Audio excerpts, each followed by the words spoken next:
Thank you so much for joining us. Just the smallest little introduction. My name is Carolyn Bryan, and I am a second grade teacher from Valley View Elementary, Peckville, PA. That's right outside of Scranton. Elizabeth Hennick on our team too. She's a second grade teacher. Nicole Mickus, Candelas is a kindergarten teacher. That's like the hardest one for me to. Shelby Valviano is our school counselor, and Jessica Jeffroy. She's our another second grade teacher, but she is also the learning support co-teacher. So a systematic approach to multi-tiered support. What we're mostly going to be focusing on are Tier 2 interventions. So a little disclaimer, if that doesn't fit your needs today, please feel comfortable finding a session that does fit your needs. There's definitely been times in the past where I've misread or misunderstood a session's title or a little blurb and then realized, oh, we're past this, or oh, this is pre-K and that's not what I need, and always felt uncomfortable finding a new session. So if at any point you feel that this is just not for you, please feel free to hop somewhere else. One of the reasons that we're here is because for us it feels great to really pay it forward. If you were in our other session this morning, then this is like a little repeat, but I think it's important to say again that we've come so far with our PBIS program in our school because we've been able to come to this conference for 9 years, even when it was virtual, learning from each other. And a lot of what we found and tweaked and adapted so that we could adopt it for our kids came from other schools at this conference. So this is our way to share what's working for us so that hopefully you can take something home with you for your school. School information is definitely not the end-all be-all for whether our programs are going to work for your school, but I do think it's interesting to take a look at where we're coming from. We're a K-2 school. That doesn't mean that if you're upper grades, this isn't going to work for you. A lot of our interventions would absolutely work across the board. But we are a K-2 school, pretty big, 525 students.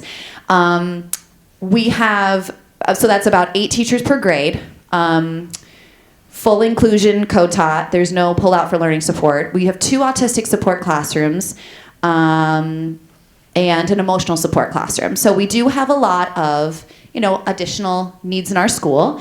And 50.4% of our students are economically disadvantaged. And I think that's important to point out when we're talking about behavior in Tier 2 interventions, because research shows that children and families that are economically disadvantaged, homes that are struggling, tend to have higher stress rates, tend to have higher internalizing and externalizing behavior. So I think it's just important to point out that, that's kind of where our school is at.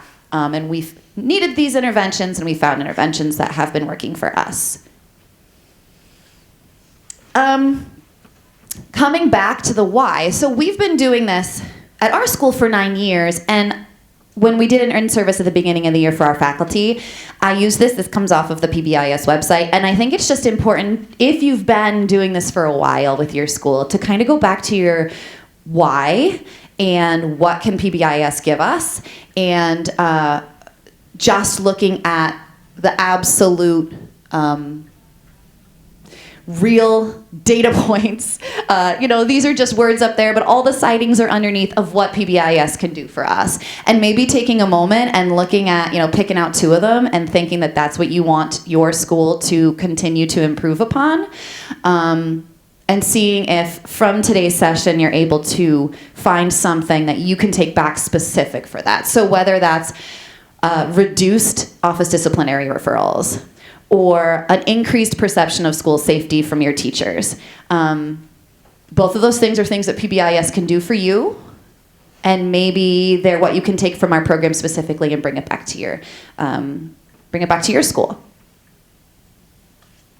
So again, before we just get into our nitty-gritty, going all the way back to what our Tier 2 interventions really are doing, they're giving students more opportunities to get rewards. And this goes all the way back.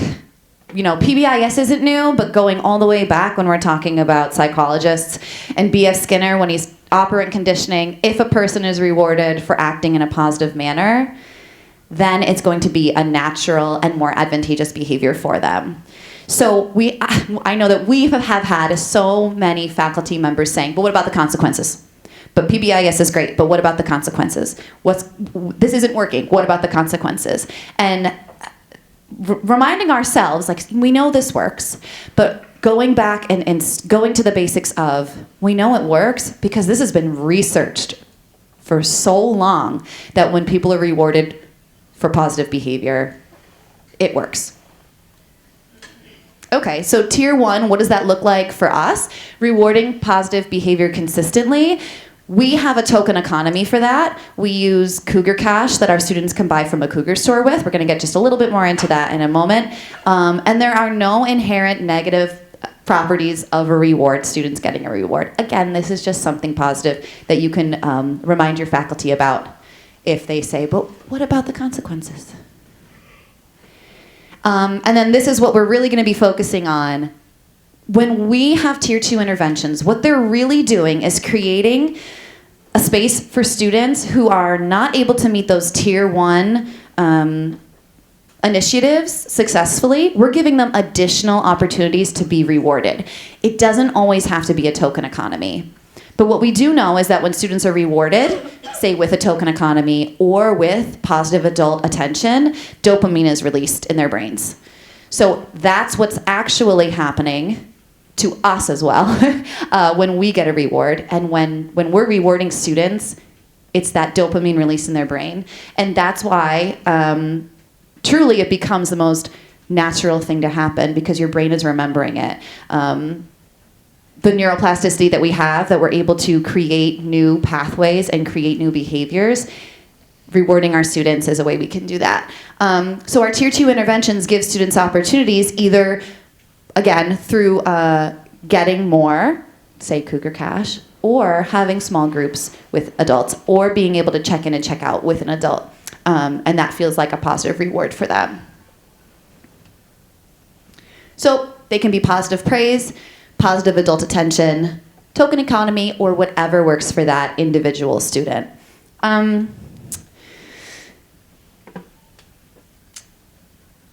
think that, what was that?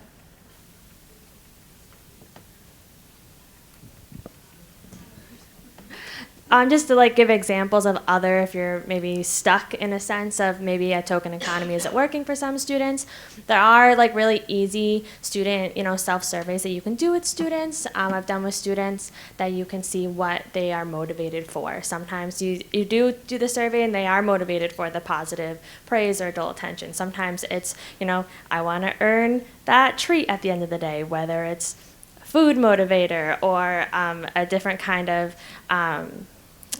we have rewards in our Cougar store where they work for something at the end of that week from the Cougar store, then rather than showing Cougar Cash, because sometimes that doesn't connect that I earn the Cougar Cash to later earn that reward on my own. It's I just kind of skip that token economy and you earn that reward based on their goals, and that can kind of look examples of what your other can look like. And I think that there are times when we've heard faculty and staff saying, but they're not making good choices, how come they're getting extra rewards? The thing is, they wouldn't be getting any, chances are, those students wouldn't be getting any rewards if they weren't given these specific chances for the rewards. And that's for one of two reasons. One of the reasons might be that they came into kindergarten with such bad behavior that right off the bat, they're just not meeting any of the tier 1 initiatives. Everyone stand in line, you get Cougar Cash. Everyone stand in line quietly, you get Cougar Cash, and that child's spinning on the floor. And they've never been able to put themselves in a situation where they can get those tier 1 rewards, even though they're still a tier 1 student. Or the rewards aren't just doing enough for them, having maybe 3 hours between getting some sort of reward is just not enough for that student, and they need more and more and more close rewards for it to be impactful for them.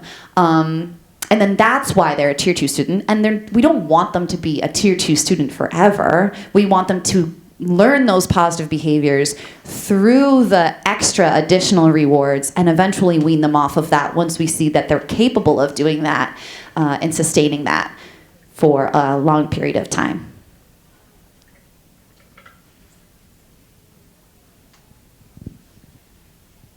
As Carolyn talked about research, here is more research stating that students to be more motivated and productive because they create a feeling of pride and achievement. Being successful makes you happy.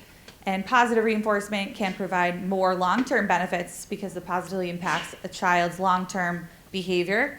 And in our school, we use the Cougar Cash that she mentioned, and all students on all tiers can earn this. And the Cougar Cash, the white one, is for daily opportunities in the classroom or in the hallways or anything like that. Purple is for above and beyond choices. And the blue are for 3 students per class per month, and they are called our Blue Star Superstars. And they're chosen by their teachers, and they get a little reward, and then the $5 Cougar Cash. And then our students can take all of their Cougar Cash and go to our Cougar store. And there's items in there that we use, we fundraise to earn. And then on the side, we have the Cougar coupons where they can eat with the principal, and we have read a book to the class, use the teacher's pencil, sit at the teacher's desk, ride in the cop car, and they love that. Paint with our new art teacher on canvas. They love that. Call the buses, say the pledge, and they really work for those higher ticket priced ones.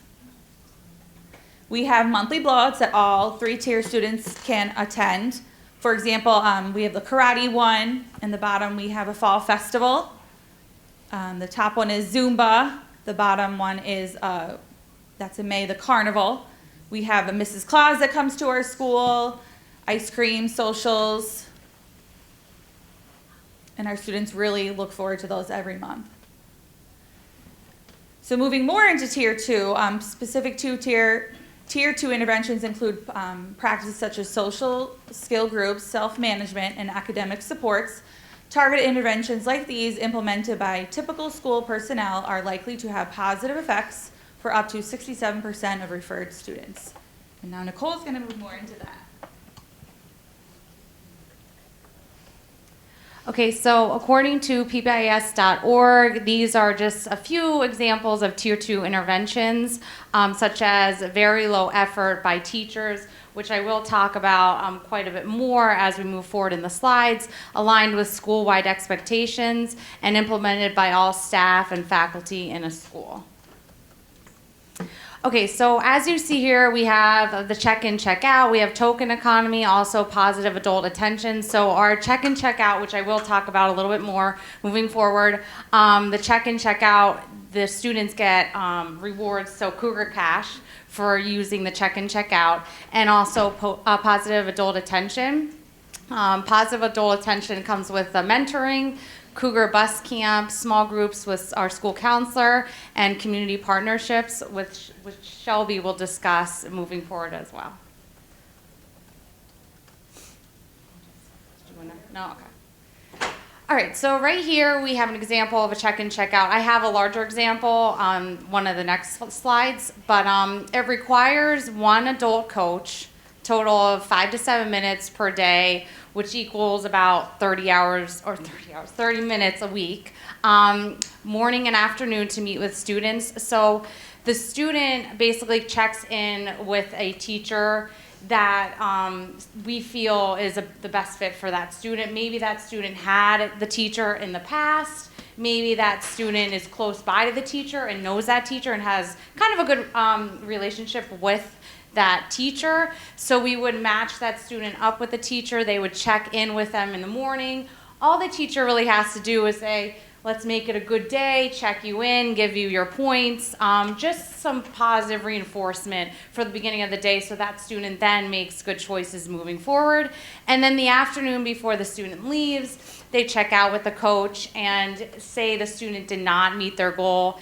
Instead of saying, well, why didn't you meet your goal? Just positive reinforcement like, hey, you didn't meet your goal today, but this is what we can do better for tomorrow. Did you have a question? Yeah, how many coaches do you have? And with faculty members, So- are you known as the coaches? Very good question. It's actually on one of the next slides. Do you know the exact number, though, before we get on the slide? Did you want to speak? Okay. It's on one of the slides moving forward. I believe it's about 30, okay? But we will see that in, 2 slides from now. What was that? Okay.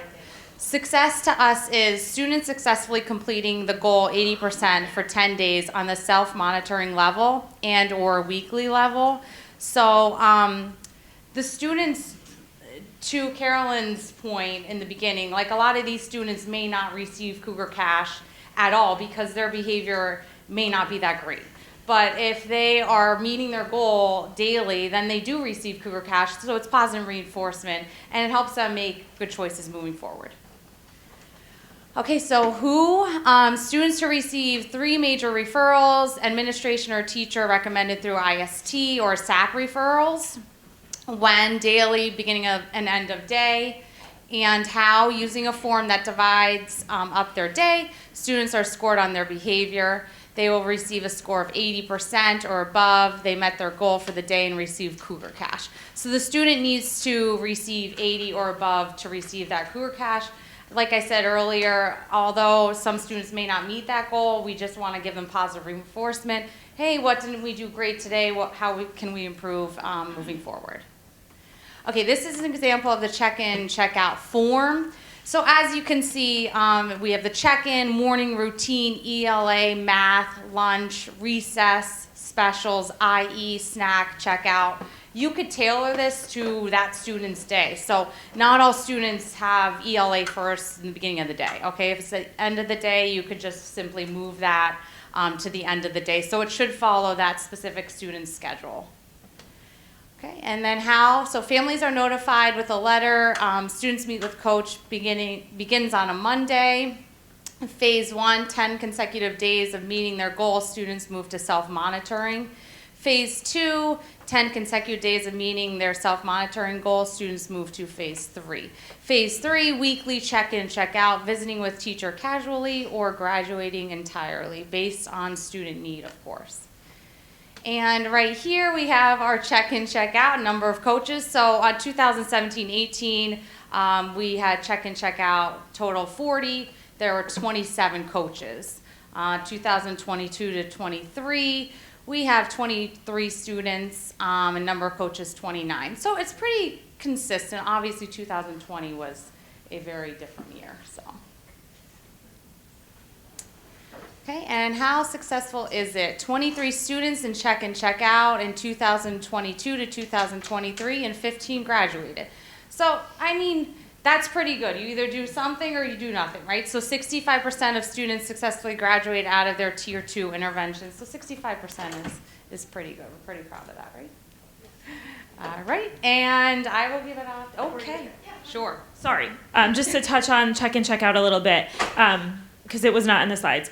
We do look at the data. Our Tier 2 team meets twice a month, and the Tier 3 team meets at least once a month. So the check-in, check-out data is being looked at every other week or sometimes weekly, depending on that student. So I know that it's like a phased-out approach, but we are continually looking at that data, and it's really important that we use that data, or that student not making their goal on Mondays. Something is maybe happening over the weekend. I'll get to you in 1 second. Okay. Weekend, or is it a specific time of day? Like, we're constantly looking at the data and the trends to help those students in check-in, check-out, because then they may need a little bit more support, and their check-in, check-out paper could look a little different. I'm sorry. 2 questions. One, I came to one of your presentations last year, and for 1 full calendar year, I continue to be blown away at the number of coaches that you guys have. How do you make that happen? So the question is, how do we keep that many coaches throughout the year? Yeah, So, are they assigned, or? No, our teachers really bought into our program. At the end of every year, we do send out a survey, and anyone can say if they want to be a coach or not. And then that's kind of where we start the next year. And at our Tier 2 meetings, we look at the students individually to see who we think would be a good fit for that student. Go ahead. So all volunteer? Yes, all volunteer. I think part of it too is that even if a teacher doesn't say that they're going to volunteer, we reach out to them if we think they're a very good fit, and tell them, we know that maybe in the past you haven't been a coach, but we think you're going to be the very best fit for this student who's really struggling with XYZ that you know from being your neighbor last year in first grade or whatever. And I think approaching it that way and not entirely sticking with just who said they would be a coach, and sometimes telling them what student is the specific student. They're like, oh yeah, I loved that little one from last year, something like that I think helps to get people to be on board with being a coach. And then we're responsibilities? Are they just doing the check-in, check-out piece, or are they doing any of the data monitoring or data entry? So are any of the coaches doing the data monitoring? No, they're just inputting it into a Google Sheet. Okay. So that's supplied to them. They just put in, the date and just the percentage, and then we have access, the team has access to that data sheet for that child. Tier 2 team. The Tier 2 team. Like looks that over. Yes. Okay, thank you. Do you have the clicker?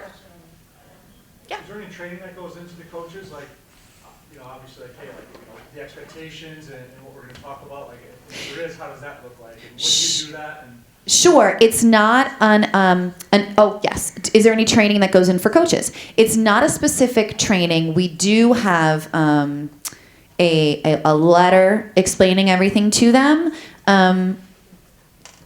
Yeah, our yearly PBIS packet that we give out for faculty. We did, the first year that we implemented it, we did have an in-service and really stepped through it for our faculty. But now that we do have a lot of people who are new and haven't done it before, but just giving them a rundown is kind of enough. But we do have a letter, and it's in the QR code. It'll be at the end. It's one of the documents, if you scan the QR code, that we have for you. And that goes to the coaches. And there's something that we give the coaches the day before they start with the students. They call the student down, and it's just a get to know you kind of thing. It's just a questionnaire like, what's your favorite animal? What's your favorite food? And that gives the coach and the child a moment to just connect before they start with the check-in, check-out paper. Okay. Tier 2 intervention, Cougar Bus Camp. So if you were at our morning session, that was entirely about bus behavior. So bear with me a little bit if you are already got this. This is a very minimal resource intervention because it only requires one adult in the school. It's 15 minutes once a week for 4 weeks, and then the children graduate from the program. So it's one teacher who might have just one student in their little cohort with these mini lessons for bus behavior, or they can have 8 students who maybe all got referrals in the little cohort. But no matter what, it's only that 15 minutes per week for a little 15-minute mini lesson for students who are struggling with bus behavior. Success to us, students receiving no second major referral. We actually started this program off where students only got into the program when they got 2 major referrals, but we realized really quickly that that was kind of waiting too long because a major referral from a bus driver is a big deal. It's a safety issue. So 1 major referral and the student qualifies for this Tier 2 intervention. This is what our bus referrals used to look like. You can see 2015, 2016, we were 130 something referrals, and for the past few years we've been steadily around 40 or lower, 45 or lower. It's not perfect, but it's definitely better than it was. And any student who receives a major referral on the bus, like I said, the coach is currently a classroom teacher, so that's me. And the way that we run it is that school counselor, she watches my students at the end of the day, and the students who are in my bus camp meet me with their backpack in her office. They're ready for the end of the day. We do it on a Thursday. The teachers know they send their student down at 2:50 on a Thursday, and that last 15 minutes before dismissal, I have a mini lesson with the students on bus behavior. So it's minimal effort because I already have the lessons, which I'm going to get to next. They're done for you. It's not something that needs to be created. The homeroom teacher doesn't have to do anything. There is no check-in, check-out paper that the homeroom teacher is filling out. All the homeroom teacher needs to do is have their student packed up 15 minutes earlier once a week for a month. And they really like it. And this is not a token economy situation. This is a adult attention and mini lesson that they get from it. So what's our success rate with Cougar Bus Camp? From 22-23, it was a 62% overall success rate. So that meant that 62% of the students in the bus camp did not get a second major referral, which sounds okay, all right, it's better than none. But when we really looked at the data, it was a 100% success rate if we took out the students who already had another tier 2 intervention or a tier 3 intervention in place. So if we were talking about students who were able to follow tier 1 expectations or throughout the school, didn't need any additional supports during the school day except for the bus, then they did not get any major referrals after they had Cougar Bus Camp for the rest of the year. So we think that's pretty good. Okay, so I'm not going to go into these specifically, but we do have these, I do have them ready for you through the QR code at the end of the presentation, and these are the 4 lessons that I have prepared.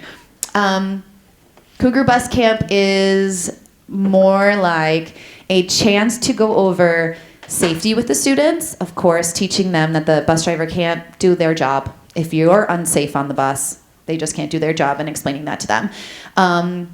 One of them is through don't let the pigeon drive the bus. If you're an elementary teacher, you probably know that story. But also, 2 of the lessons aren't entirely about bus safety. They're more about the child as an individual and how they can do 2 things. One is, how can you stay safe on the bus by not jumping over the seats because you're bored? What can you do on the bus that's safe and fun for you and your seatmate? So one of them has a little rock, paper, scissors tutorial, and it's just a little YouTube video, and I go over the video with the students, and then we talk about other games that you can play on the bus that are calm, that are quiet, that won't get you or your seatmate in trouble from the bus driver. And we practice that together. And then the other one is more of a mindfulness opportunity. And this came out of a group of kindergartners that I had, and I was trying to get the lesson started with them, and they could not sit still. There were 5 of them. They were literally spinning around in the chairs, all 5 of them, while I was trying to give them a bus lesson, and they were about to go on the bus in 15 minutes. And I was like, how can I ever expect them to sit on the bus if they can't sit with a small group, with a teacher? And so we did mindfulness instead for 15 minutes and talked about how we can calm ourselves down, because obviously we're having, a hard time focusing. And sometimes that can make us real out of control in situations where we shouldn't be. So one of these lessons is a mindfulness opportunity, which is a bubble bounce video, and it's focusing on the bubbles moving across the screen. It's really nice.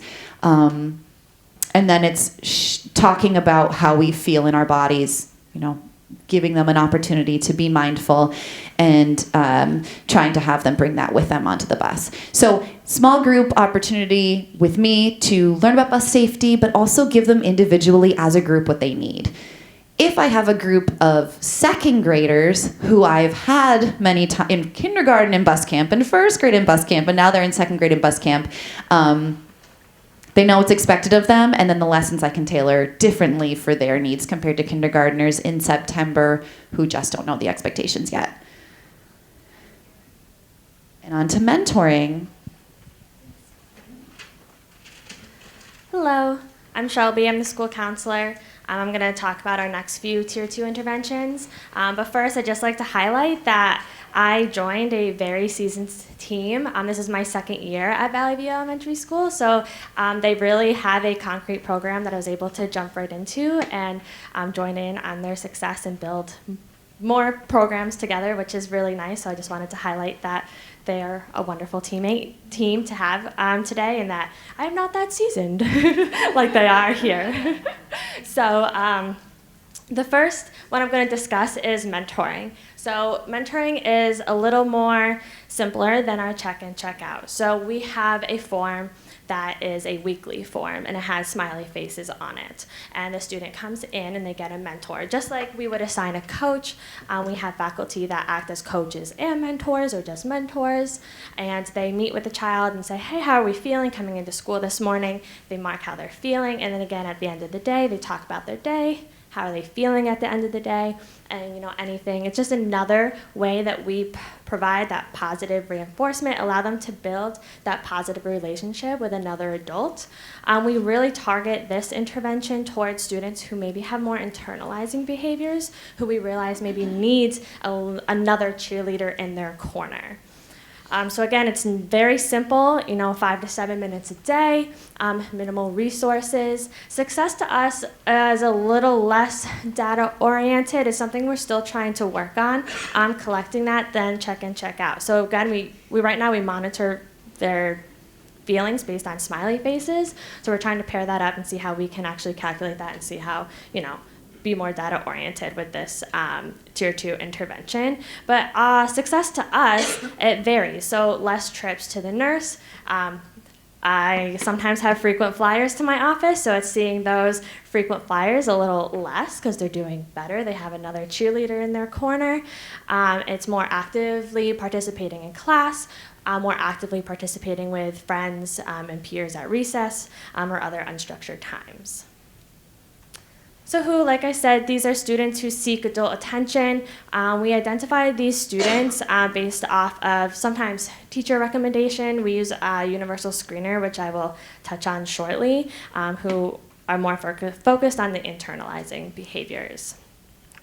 Again, 1 2 to 3 minutes morning and afternoon, and our mentors really vary. So right now, we have one particular student who has really connected with our emotional support teacher, but we also use classroom general education teachers, paraprofessionals, the school nurse, myself, our school resource officer is a mentor and/or check-in, check-out coach. So everyone in our building who wants to be involved really gets involved. We don't have a structure that's just classroom teachers. We use everybody. So our second tier 2 intervention that I'm going to talk about is my small groups that are facilitated by me. So these are 30-minute small groups once a week, and I call them lunch bunches because it's a hard time fitting them into the schedule, so they are during their lunch times. So I actually give them I go around in the morning when the kids are at breakfast, and I pass around lunch tags that kind of look like what we're wearing, the lanyard. They get it clear, and it has a little picture on it of some kids, little clip art kids, and it says Miss Valvano's lunch bunch tag. And then that way the teacher knows that, hey, they have lunch group today, and then the cafeteria knows that this is their special tag. If they're buyers, they get to jump to the front of the line so they can get to my office quicker, and we can get started with group a little bit more quicker. And that was really bad grammar. But more smarter, yeah. But yeah, so it's just another easy way to kind of facilitate my small group process, and the kids really love it. So again, last year was my first year, so I run fall, winter, spring groups, and right now I currently have 3 groups per grade level, so kindergarten, 1st, and 2nd grade. So I run about 9 groups, started last week. So once we collect the universal screener data and I analyze that, talk with our tier 2, tier 3 level teams, groups are created and I get them started. So they run from about 6 to 8 weeks.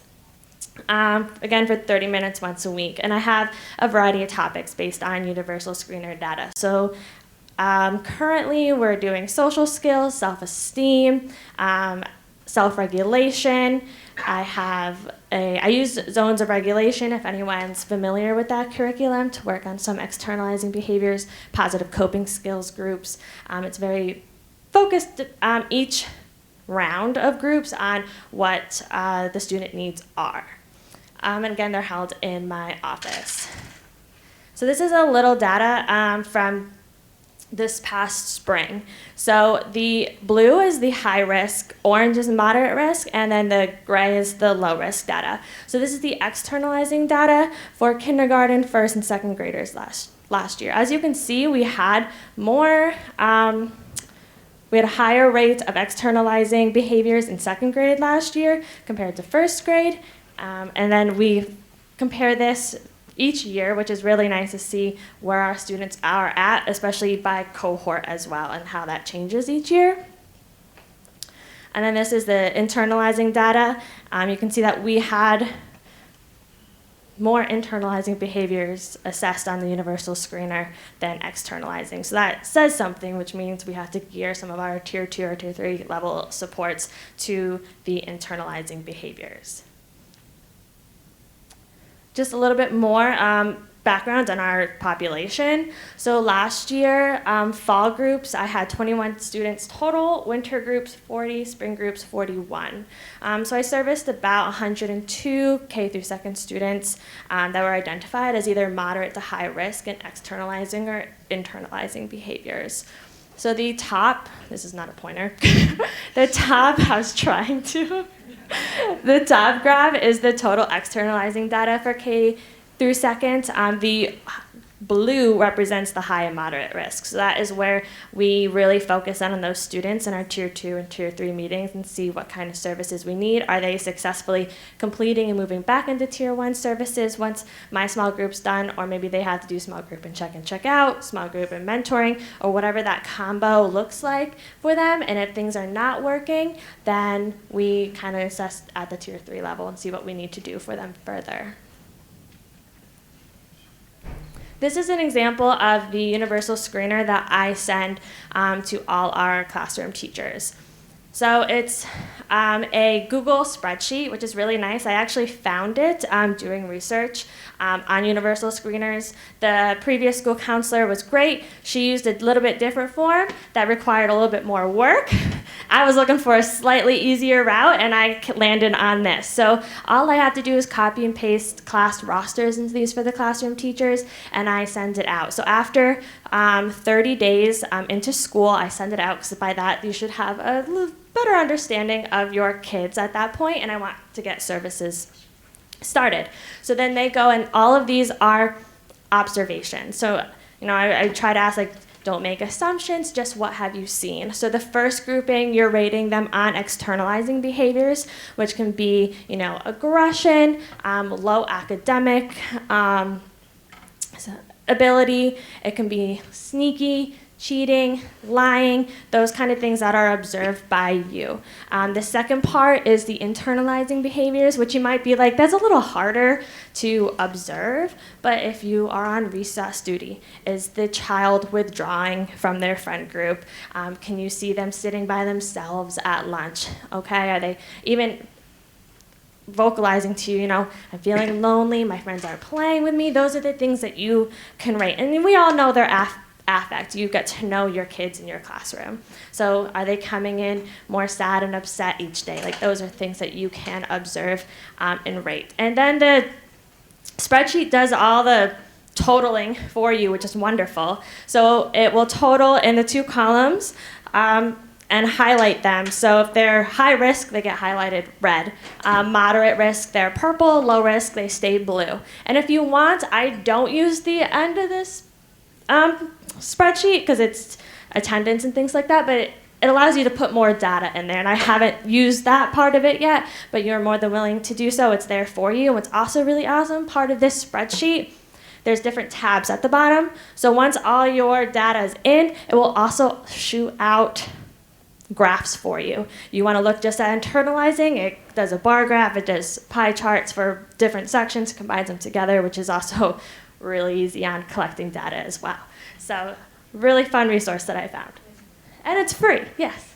How soon do you send this out to your staff to get? So, yeah, our first day of school was like August 31st. I sent it out. I gave them a whole week to complete it the beginning of October. So I try to give them like 28 to 30 days at the start of the school year to get to know their kiddos, because by mid-October I really want to get my group started and some other services in place. By then we have some referrals for check and check out and things like that. So I try to give a little bit of time. And then I also send this, so we send it out in the fall. We also send this out in the spring. So around March, we send it out again, and then we also compare the data, like from fall to spring. Who has changed? Has one kiddo gone from internalizing to externalizing, or vice versa? Other students then flag at different times of the school year, because we know things happen in children's lives at various times. So some child who didn't flag at the beginning of the year might be in the high risk by March. So that's just another reason why we do it twice. And actually possibly looking into doing it 3 times this year, doing it in the fall, more around January, and then more in the springtime. Question in the back. This is great. Where can I find it? This is, Oh, where can you find it? I do believe we have it attached. Or no? Okay. If you would like to come up at the end and give me your email, I'll email it to you. I'll try to get it attached to the presentation as well for future reference. Have you had any negative responses? And in particular, in my district, teachers did not like grading kids with these behaviors, and admin was worried that parents would request this information for a right to know. Do you have any response to that? So to be candid, this goes home in like our PBIS info. Oh, I'm so sorry. She's repeated for the camera. Yes. She asked, like, do we have any kind of negative feedback from parents or teachers about having them rate their children or completing this in general? And so we send it at home, so hopefully if the parents do read everything, they know this is happening. We have a new principal this year, an acting principal. Our previous principal has really been supportive of it. I haven't had any negative feedback from our current principal about it yet, and I hope not to, because it really motivates, our data. And as far as teachers go, I never get verbalized negative feedback from them. What I do pick up on is that some teachers take it more seriously than others. There's always the few that will rate every child 0. And I know for a fact, because you get called in, that they're not low risk, but that they just don't put the effort into it. So then I navigate that differently by going in and having more conversations with them or making more appearances in the classroom, and then I make those decisions on how to include them in services without their data. Yeah. I think too that we've made it really, really clear when we first rolled this out, had it as part of an in-service at the beginning of the year and explained it to our teachers and said what we're going to do with the data. And they know that the kids get taken for Shelby's small groups. And I think that they're so aware of what happens from this that they're willing to do it. And the zeros are only what? Maybe 2 teachers out of 44. I mean, not great, but the majority of people truly believe in it because they know that something's coming out of it. And it only takes 7 minutes, maybe, tops, to do it.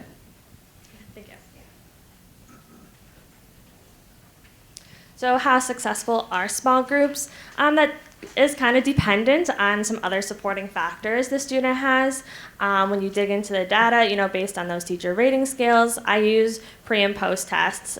And those are like physical copies I give to the teachers to rate the students, depending on like what my group is focused on. If it's on social skills or coping skills or self-regulation, those pre-tests are tailored obviously per that group. Sometimes I have a hard time getting some of those back, so data can be a little incomplete sometimes, but one of my professional goals this year is to be a little bit more stickler of getting those back from faculty than I was last year. It was my first rodeo last year in the elementary setting, so I'm learning each year of what I need to gather and how I need to make improvements, and that's one of them. But I do have a graph to show you. This was an example from my warrior group. This is my self-esteem group that I did with 2nd graders last year during the winter. And you can see that the red is the post test. So there wasn't an increase that the teachers rated in the post test, that they saw improvements in those students' self-esteem. I guess I'll take, does anyone have any questions real quick on small groups? Okay. I have a question. Yeah. Do you need to get parent approval for the group? Oh, that's a good question. So I'm sorry, I'm so bad. Question is, do I have to get parent approval? Really, as my role in the school, as a school counselor, I don't. But I choose to. I want to have that open communication with parents. So I do send home a letter and explains like what the purpose of the group is, what the name of the group is, and like what our goals are to see at the end, like what we work on to work. The goal of the group to help their students. And at the end, I have them detach it if they agree or not agree for their student. And I usually maybe get 1 or 2 each time that say they don't. But then it kind of happens that the students will talk about it, and then the next time around I do groups, I get that parent calling me, is there a way you could put them in another group? So I usually don't get a lot of hold on those. If they said no, would you just look into a different intervention for them? So sometimes yes, sometimes no. So say if they're like a moderate risk student that I'm putting into a group, a parent says no, sometimes they don't want to talk about some things right now that I hold off on, and I provide like that support on my own as the counselor, a little bit more one-on-one and check-in wise. But then yes, so other students, it really depends on the situation, that maybe they would be qualified for a mentor instead, or maybe we discuss possibly putting them in check and check out, or maybe it's a outside referral, but usually that's more tier 3 and it's not really talked about at that point, but yeah, it's mixed. And just real quick on other supporting factors for the groups. As I mentioned, that parent support, teacher support, student attendance, and student levels of engagement in the group make all the difference. So when those kind of all align together, that's when we see the best outcomes. And then the other tier 2 intervention that I love all of them, but I get excited about is our community partnerships. So it requires myself, the administrator, the parent recommendation. For most of the time, unsuccessful first attempts at tier 2 supports is what gets here. We use our community partnerships on the tier 2 and the tier 3 level, depending on like student need and the severity of what is going on. So sometimes we don't need the unsuccessful first attempt to get to the community partnership piece at the tier 2 level.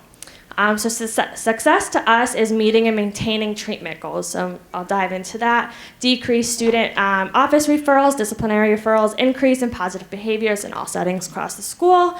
Those observed positive changes in their social emotional regulation. So right now, our Valley View Elementary School, we have a partnership with Friendship House. It's for our CSBBH program, our Community and School-Based Behavioral Health Program, and integrative counseling. I'm going to first talk a little bit about our CSBBH program. That kicked off 3 years ago and has been servicing students for the tier 2 and tier 3 level for us. Right now we have them in our building for the whole school day, every day of the year and beyond and into the summer. We have a team of 3 currently. We have the mobile therapist, and then we have 2 BHTs that make up our team. And they help within our building for crisis situations.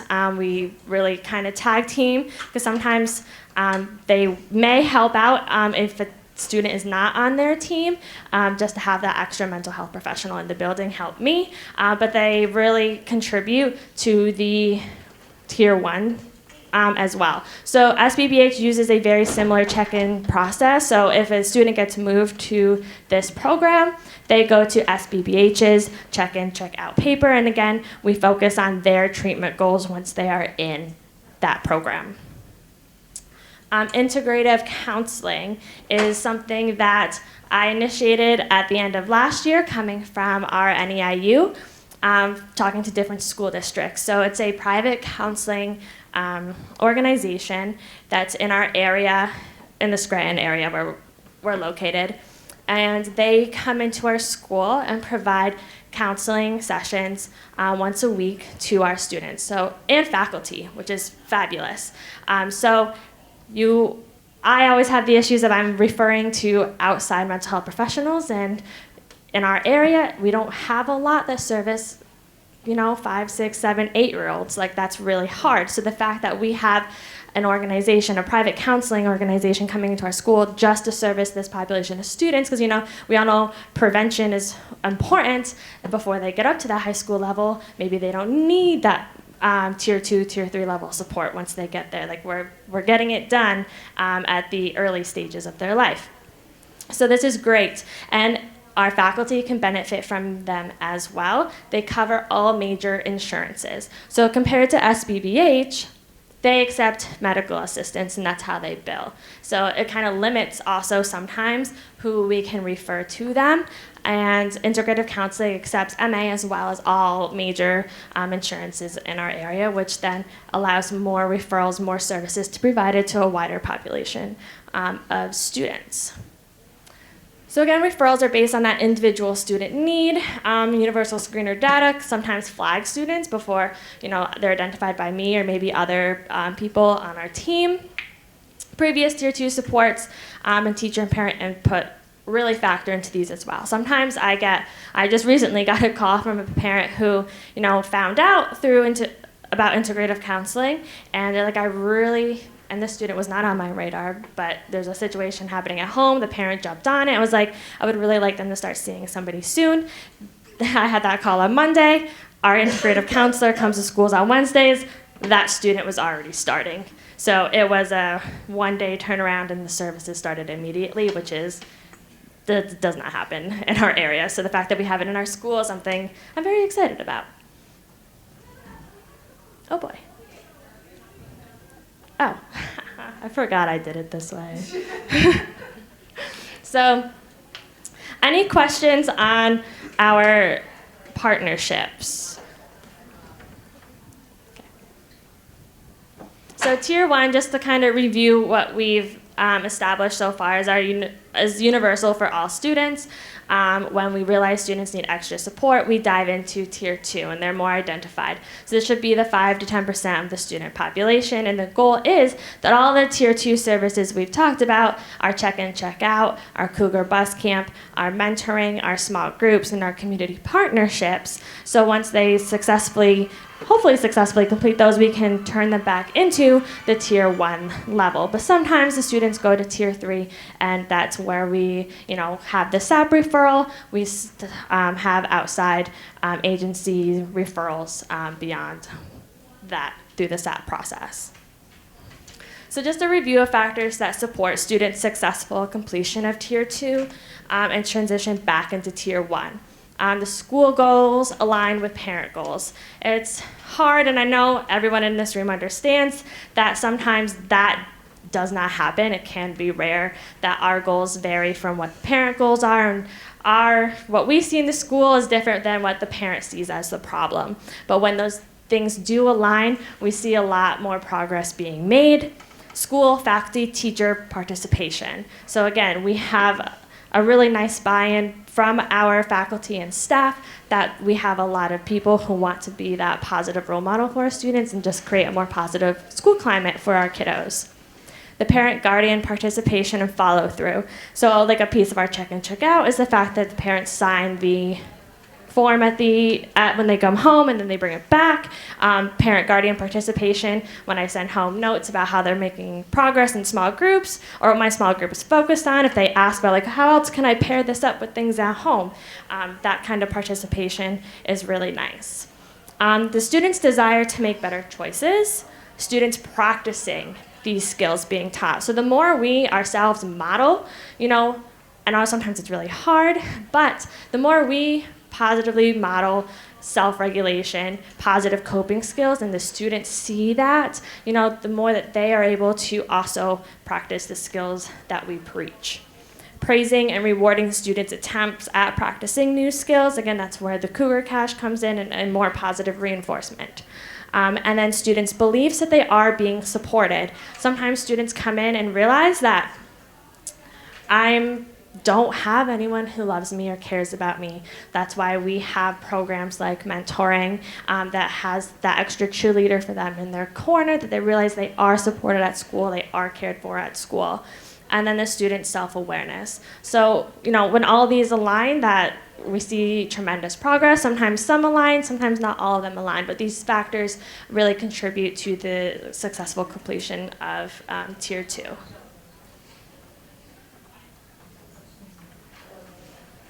Good? Okay. All right, so we're jumping in because we are running out of time. So I would like to take the team. Anyone has any questions for us, please click on the QR code that has all the resources. Anyone who wants the universal screener, because I didn't realize that's not on there, please, you can come up. I can take your email and email that resource to you. But any questions?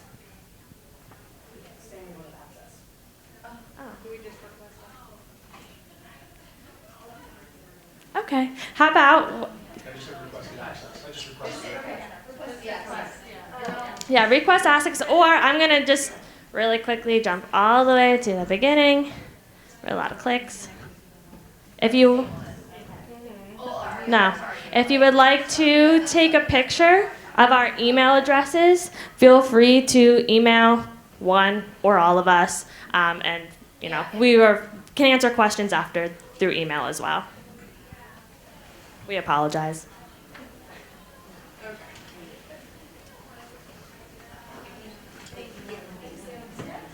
All right, thank you very much. Thanks for coming. Enjoy the rest of your stay.